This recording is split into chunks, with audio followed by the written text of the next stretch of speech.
obsessed with his collections.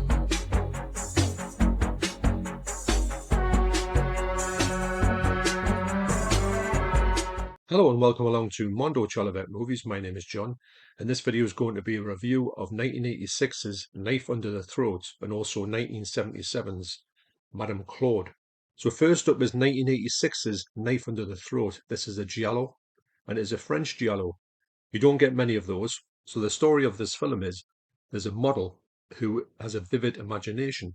Now, what she does is at the start of this movie, which I couldn't really understand at the time, she goes and fakes something that happens to her. Then she goes to the police and then starts talking about it. And the police have heard this time and time again, so don't believe a word that comes out of her mouth. Now, what happens is she's like the boy who cried wolf, or the girl who cried wolf, actually, because when things start happening to her, nobody actually believes her. And at some point, you think to yourself, is this actually really happening? This was quite a good little take on it because you've seen giallos all the time and giallos go certain ways and you think you've seen it before, you've seen similar tropes. I hadn't really seen any of this stuff before. I did find it to be quite unique to the way it was. So this film has quite a lot of nudity in it. Be aware of that. So this film co-stars Brigitte Lahalle. She was in a lot of Jean Rollin films and also Jess Franco, and she has an extra on here, which is really good. Actually, it's about half an hour, and she talks at length about this film in general.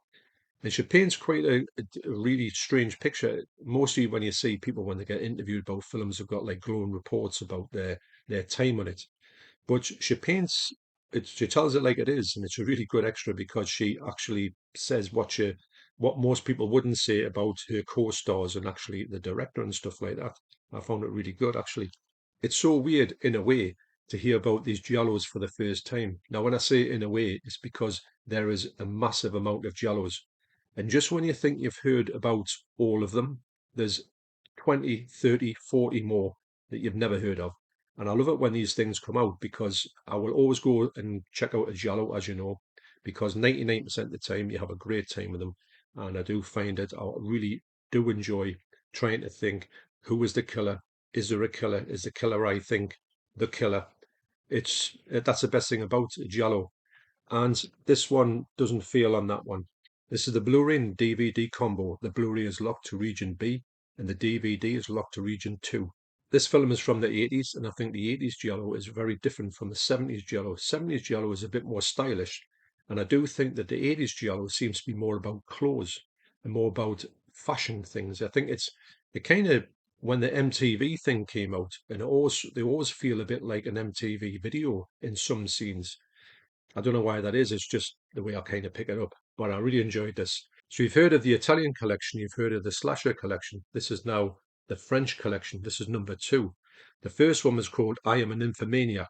I wonder what that's about. And I'm really interested to see how this line goes. I don't know if it'll all be giallos. There probably won't be, but I'm interested to see how this French cinema, because there's a lot of good stuff in the French cinema from the 80s especially, that I would love to see on here and be introduced to some different films like I have been with the Italian and the slasher collection. And I'm really glad in those collections that I get presented by films that I would have never known about, but I'm a blast with. Next up is Madame Claude or Madame Claude, as she's called in this film. This is a 1977 French film, and it is a French English film or a French American film because a lot of stars in here.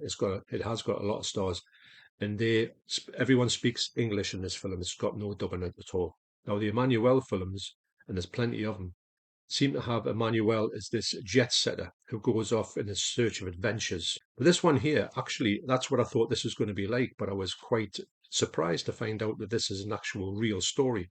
And Madame Claude did exist, although she just died very recently. She was a madam and she was high up in French politics. And what she would do is she would have the girls and they would go to the politicians. And apparently she had a lot of politicians on her books.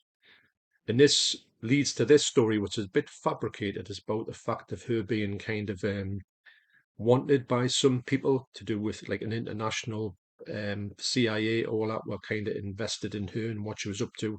And she's got this new girl in here, which she focuses on, and it talks about how she gets her to be in her harem, if I can call it that. I'm trying to use the words without setting anything off on YouTube. But I found this, I put it on, I thought this is going to be like a political drama, which I'm not really into, if I'm honest.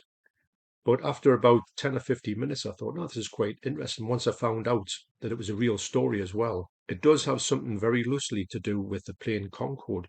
And actually, you forget about this plane Concorde, that brought the sound barrier and all that. When you see it, actually, and you forgot it even existed, and you see it like up in the air, you just think, wow, it was so amazing to see that thing. I know they don't have them anymore.